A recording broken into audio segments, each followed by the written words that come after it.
मेरा ये बिलीव है कि क्यों एक विश्वासी को बाइबल पढ़ने के लिए बोला गया और परमेश्वर ने भी आपको वचन के साथ जुड़ने के लिए कहा। जब भी हम पवित्र वचन पढ़ते हैं, बाइबल को पढ़ते हैं, हमने देखा है कि किस तरह से परमेश्वर ने अपने लोगों की जिंदगियों में काम किया। और वचन हमें सिखाता है कि किस तरह से परमेश्वर अपने लोगों की लाइफ में काम करता है। वचन की नॉलेज छुटकारा है।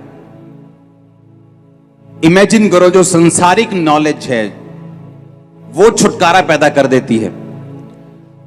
जो संसार की नॉलेज है वो छुटकारा पैदा कर देती है संसारिक दृष्टि में। इमेजिन करो, जो वचन है, जो वचन की नॉलेज है, जो परमेश्वर की नॉलेज है, वो कितना बड़ा छुटकारा आपकी लाइफ में पैदा कर सकती है।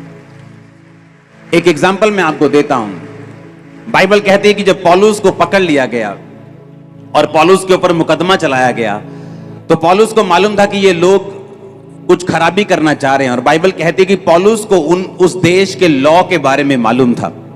और बाइबल कहती है पौलुस ने कहा, मैं कैसर की दुहाई देता हूं, मैं राजे की दुहाई देता हूं।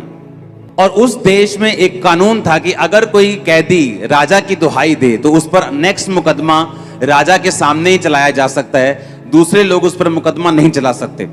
और बाइबल कहती पौलुस को ये लॉ, ये कानून मालूम था। और जैसे ही उसे कैसर के सामने ले जाया गया, उसने अपनी गवाही कैसर को दी। और फिर वहां पर उसने जेल में रह के, बाइबल कहती कैसर की सारी राजभवन की जो पलटन थी, जो हजारों पुलिस वाले थे, सबको मसीह कर दिया, सबको परमेश्वर में लेके आया। और हर एक जन यीशु मसीह के वचन को जान गया। एक संसारिक नॉलेज जो थी, पौलुस को मालूम था कि इस देश का कानून जो वो क्या कहता है। और उस तरफ से जब उसको इस संसारिक नॉलेज थी, उस तरह से उसने कितना बड़ा छुटकारा अपनी लाइफ में हासिल किया। मैं आपसे यह कह रहा हूं कि अगर संसारिक नॉलेज छुटकारा पैदा कर सकती है, तो इमेजिन करो जो परमेश्वर के संविधान की, वचन की, जो हमारा स्पिरिचुअल संविधान है, उसकी नॉलेज हमारी लाइफ में कितना बड़ा छुटकारा पैदा कर सकती है। आमीन।